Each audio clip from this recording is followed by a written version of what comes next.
Welcome to Kunzy Podcast English, the place where we explore interesting topics and learn English through captivating stories. Today, we'll delve into an important decision made by the Indian government in the field of international trade. The topic for today is, India imposes 12% tariff on Chinese steel. Stay tuned to understand the reasons behind and the impacts of India's move to impose a safeguard tariff on steel imports from China, as well as how this affects the economy and the global steel industry. Part 1, The Context. The spark that ignited a trade battle. Imagine a nation of over 1.4 billion people, a rising powerhouse where steel is more than just a building material. In India, steel represents growth, ambition, and the very foundation of a thriving future. It's the backbone of the economy, the lifeline behind towering skyscrapers, bridges that stretch across mighty rivers, and the infrastructure of tomorrow. But beneath the surface, a quiet storm has been brewing, and it's not from within. It comes from beyond its borders, from the steel-exporting giants, China, South Korea, and Japan. In recent years, especially in the 2024 to 2025 fiscal year, India has witnessed a flood of ultra-cheap imported steel pouring into the country like a tidal wave. Let the numbers speak. 9.5 million tons of finished steel were imported in just 1 year, the highest in nearly a decade. And shockingly, over 78% of that came from just 3 countries, with China leading the charge. This steel wasn't just competitively priced, it was absurdly cheap. So cheap that domestic producers couldn't keep up. So cheap that entire production lines fell silent. So cheap that steel mills had no choice but to scale down, lay off workers, and in some cases, shut down operations altogether. India, once hailed as the steel manufacturing hope of Asia, was now at risk of becoming a dumping ground for surplus foreign steel.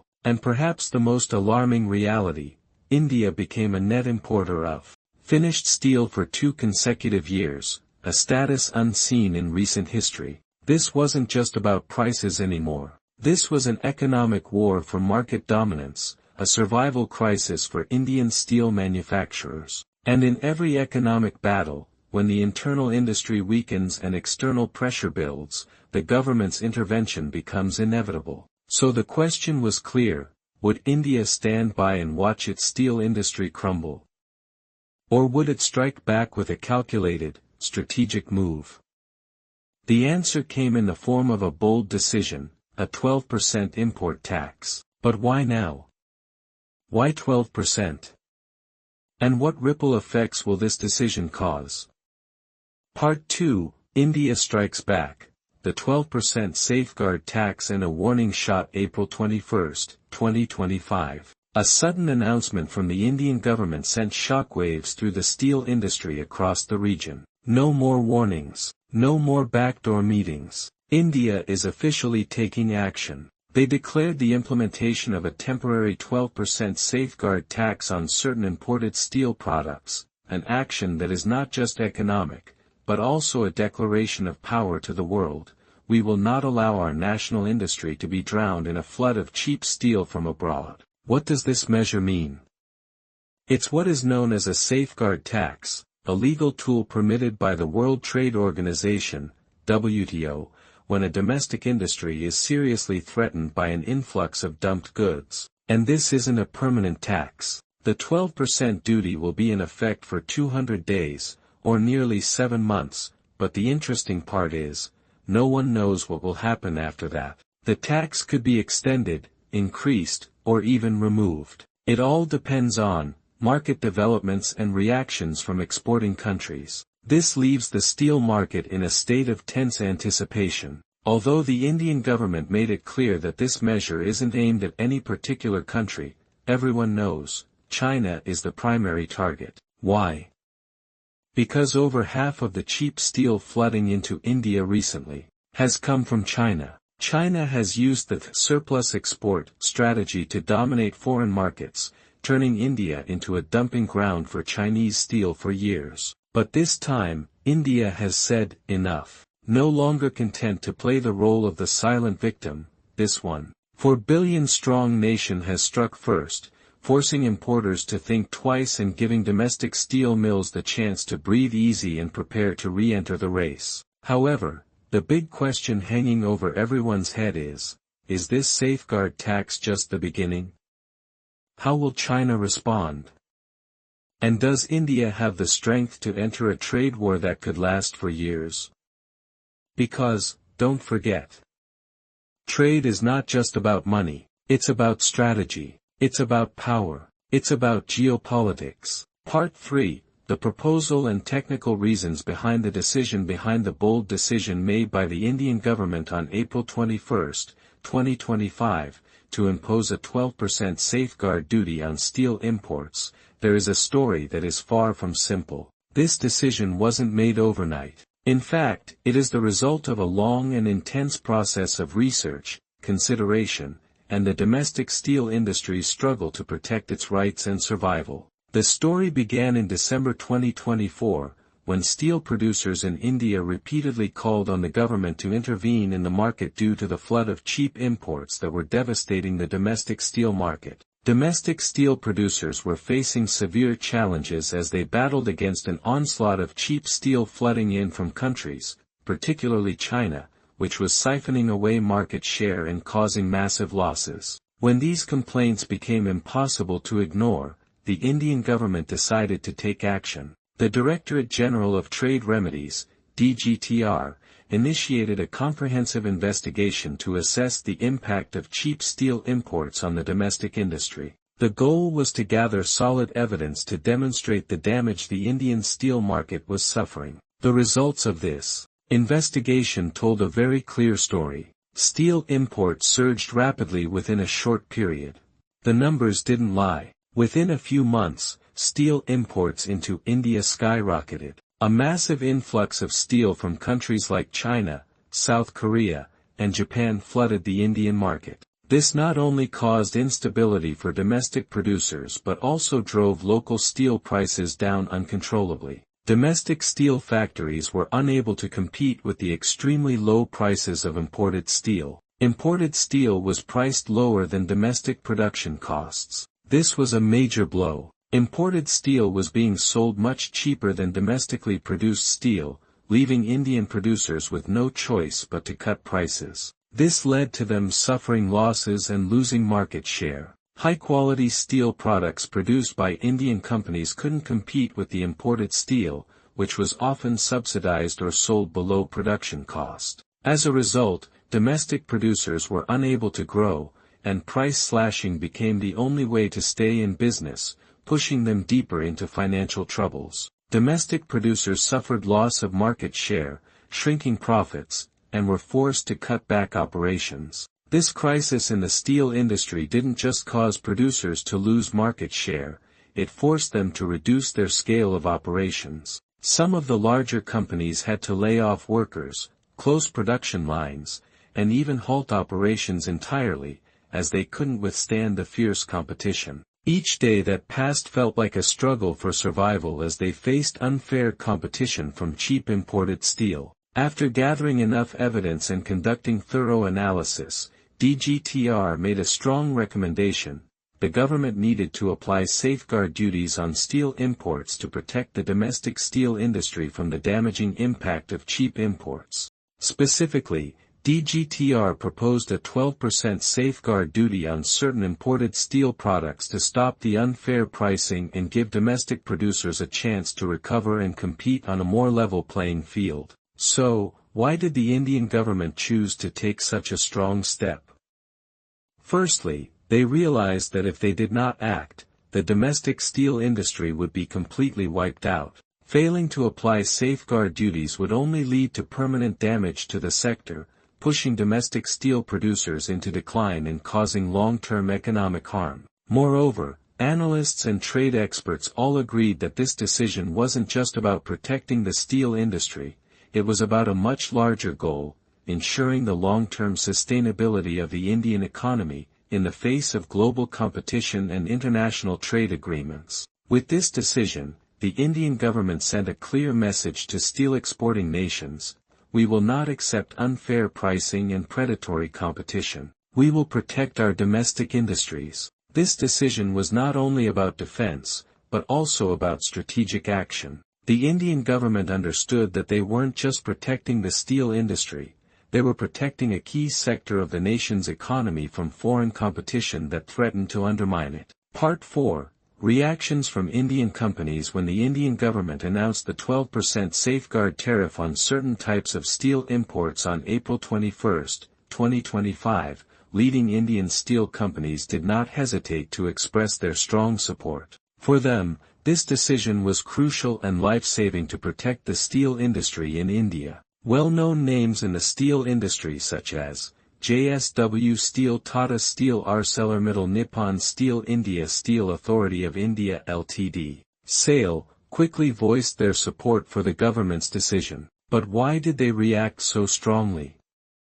What made them view this as the most important decision in recent years? The Indian steel industry had been facing unprecedented challenges in recent years. Before the safeguard tariff was imposed, cheap steel imports, especially from China, flooded the Indian market at shockingly low prices. This not only caused difficulties for the larger companies but also pushed the smaller businesses into a state of near bankruptcy. With subsidies from the Chinese government and dumping policies, Chinese steel had dominated the market, creating an unfair competition. This forced domestic producers to be unable to compete. Factories that had invested heavily in production lines, upgraded technology, and hired thousands of workers now faced the risk of closing down. Some factories were forced to reduce production capacity, and even had to cut staff because they could no longer keep workers employed due to shrinking markets. Major steel companies like JSW Steel and Tata Steel emphasized that without government intervention,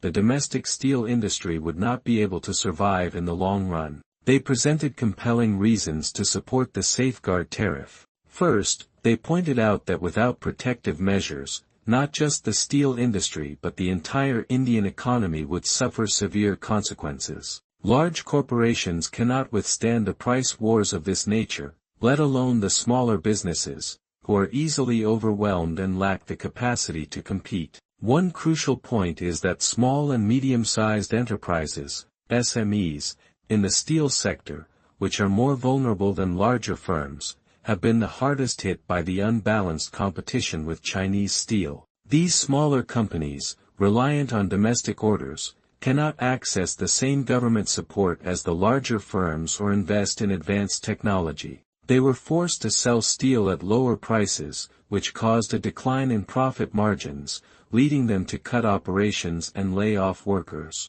Both large and small businesses in the steel sector understood that the steel industry is not just a sector of production but a backbone industry for the Indian economy. If the steel industry collapses, millions of workers would lose their jobs, and thousands of families would face severe hardships. Experts argued that if the steel factories closed down, it would create a domino effect, causing the economy to falter and losing important manufacturing capacity. An economy without a self-sufficient steel industry would be unable to grow sustainably in the long run. Moreover, it was not just the steel companies, but economic analysts, market experts, and steel industry workers who all agreed that the imposition of the safeguard tariff was necessary. Without timely protection, the Indian steel industry would fall into an irreversible crisis. The government's timely action would help stabilize the domestic steel market, protect workers' interests,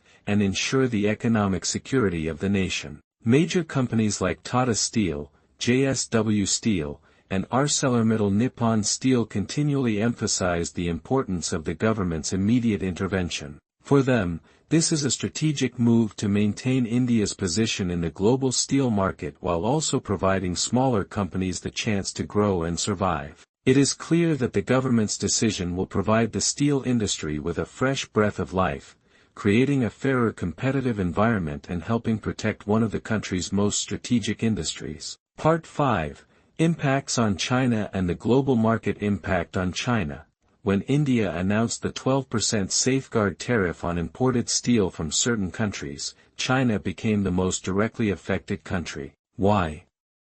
Because China has long been the largest exporter of steel to India. The volume of steel exports from China to India has been massive, contributing significantly to India's imports. So, naturally, this tariff decision sends shockwaves through China's steel industry. The immediate impact: India's steel imports from China are expected to decline sharply, which will create pressure on Chinese steel producers. These producers, who have long relied on the Indian market for a significant portion of their sales, will now face the challenge of finding alternative markets or adjusting their pricing strategies. For many smaller steel mills in China, this could prove to be a devastating blow, especially with the overcapacity issues already plaguing the Chinese steel industry. Additionally, as China is already dealing with domestic overproduction and the threat of economic slowdowns, losing access to such a lucrative market as India could lead to even further instability in the sector. The question remains, can China pivot to other growing markets in Southeast Asia or the Middle East? Or will this decision cause a sustained slump in their steel exports, affecting not just the industry but the broader Chinese economy? Impact on other industries in India. While this safeguard tariff brings a sense of relief to the steel industry, it also comes with some potential negative consequences for other sectors in India. Several industries that rely heavily on steel, such as construction, automotive manufacturing, and machinery production, are now faced with the challenge of increased costs due to the 12% tariff. For example, in the construction industry, where steel is a primary input for building materials and infrastructure projects, the increase in steel prices could lead to higher construction costs. The automotive sector, which depends on steel for the manufacturing of vehicles, could also see cost pressures pass down the supply chain, making cars potentially more expensive for consumers. However, while these short-term challenges are clear, experts believe that the long-term benefits of strengthening domestic production outweigh the temporary rise in input costs. By protecting domestic steel producers, India is safeguarding jobs,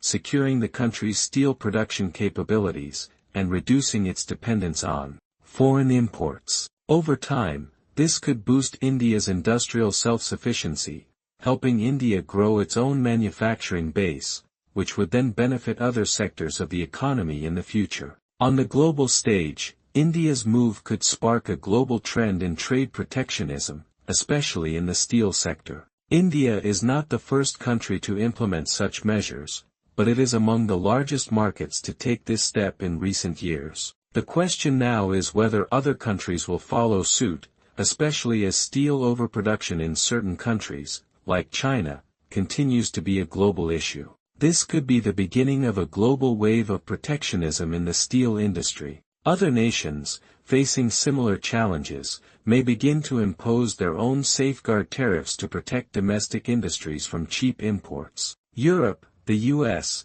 and even other emerging markets with developing steel industries could be watching closely, analyzing how India's move will play out. If this becomes a trend, the steel market could see a shift toward more localized production, leading to changes in global trade dynamics. But there's more at stake. If China feels the impact of India's tariff too harshly, it could respond in a number of ways. Diplomatic tensions could rise, and China might retaliate by either filing complaints with the WTO or imposing its own tariffs on Indian exports. Such retaliatory actions could escalate trade tensions between these two giants, and the ripple effects could be felt across the global market. Supply chains that depend on free trade could become disrupted, leading to increased prices and uncertainty in markets beyond steel. This dynamic puts the world on edge. While India's decision is seen as a necessary defense mechanism for its steel industry, it has also opened the door to potentially larger geopolitical and economic consequences. The situation begs the question, will this lead to more protectionism in other countries? Or will it bring about a shift toward a more balanced and fair global trade environment in the steel sector? Ultimately, the global economy is watching closely as this story unfolds. The Indian government's move marks a key moment in the ongoing struggle between global trade liberalization and national protectionism. As countries navigate these competing interests, the next steps taken by China, and other global players, will shape the future of international trade for years to come. Part 6. Prospects and long-term strategy of India. The decision to impose a 12% tariff on imported steel is not merely a short-term response, it is part of India's ambitious, Make in India, strategy. This initiative aims to foster domestic production, reduce reliance on imports, and build a self-sufficient industrial capacity. Since the launch of the Make in India initiative, the central goal of the Indian government has been to develop the country's industrial sectors, transforming India into a global manufacturing powerhouse. This, in turn, would drive economic growth and create millions of jobs for its population. In this context, the steel industry, crucial for infrastructure and manufacturing, becomes a key pillar. Maintaining and growing the domestic steel industry will not only protect India from the threat of cheap imports but also encourage the production of higher-value products, aimed at exporting them globally. The future of the 12% tariff and long-term strategy. If this temporary 12% tariff proves successful in protecting and developing the domestic steel industry, the Indian government may shift toward imposing long-term anti-dumping tariffs. This would be the next step in ensuring continued protection for the steel sector against cheap imported goods. This move would not only help sustain the growth of the steel industry but also bolster the supporting industries like transportation, construction, and manufacturing. Apart from continuing to protect the steel industry, the government is also focusing on investing heavily in domestic smelting technologies. India is prioritizing modernizing production technologies, increasing productivity, and enhancing product quality to ensure that the Indian steel industry can compete not just regionally, but globally. With improved production processes, skilled workforce training, and new technology adoption, India's steel sector will be better positioned to develop sustainable and efficient operations. Investment in human resources and technology. It is undeniable that the human factor plays a crucial role in driving development in the steel industry and related sectors. Therefore, training skilled personnel and creating expertise is one of India's key strategies. The government is not only focused on technological development but is also investing in training centers, vocational programs, and international collaborations to provide advanced skills to the labor force in the steel industry. This will help improve labor productivity, reduce production costs, and enhance India's global competitiveness. Moreover, with the rise of green technologies, India is also exploring ways to apply environmentally friendly production methods to reduce the negative environmental impact while still producing high-quality steel. When India's steel industry can produce superior steel products without harming the environment, the country will establish a strong reputation with international partners and customers. Enhancing global competitiveness. All these strategies aim not just to protect the domestic steel industry but to enhance India's global competitiveness. When domestic steel companies can be more self-reliant in production, reducing dependence on imports and technology, India will emerge as a formidable competitor in the global market. This will also help India expand its steel export markets, particularly to regions like Africa, Asia, and Europe, where there is a demand for high-quality steel. Long-term growth and stability. Most importantly, this strategy is about achieving not only short-term benefits but also long-term and sustainable economic growth. As the steel industry grows, millions of jobs will be created in fields like manufacturing, technology, and services, fueling overall economic development and enabling India to progress in a comprehensive manner. With the right policies, India is building a strong industrial ecosystem that is capable of competing with any nation globally. And as these policies take effect, India is set to rise as a global manufacturing superpower in the near future. Conclusion. India's decision to impose a 12% safeguard tariff on steel imports from China is not just a trade response but a bold statement about protecting domestic production interests and striving for industrial self-sufficiency. It is part of India's broader strategy of Make in India, aimed at reducing dependence on imports and building a strong foundation for self-reliant industrial growth. However, this decision is not just about protecting one sector. It carries a message about creating a sustainable industrial future for the nation, where sectors like steel can thrive and compete globally on their own terms. The Indian government is committed to building a resilient economy that relies on its internal capabilities and innovation in production to rise to the challenge. This action is not only impactful for India. China, as the largest steel exporter to India,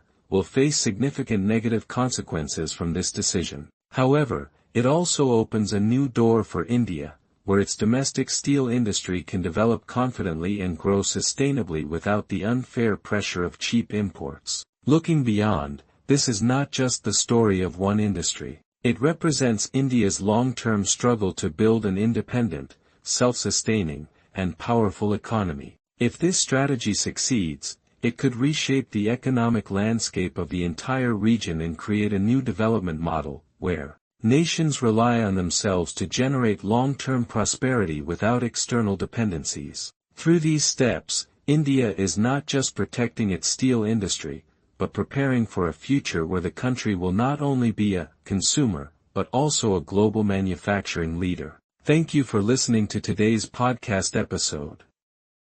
If you found this content helpful and interesting, don't forget to like, share, and subscribe to the Kunzy Podcast English channel so you won't miss any future episodes. Feel free to share your thoughts with us, and let's continue learning English through exciting stories. See you in the next episodes.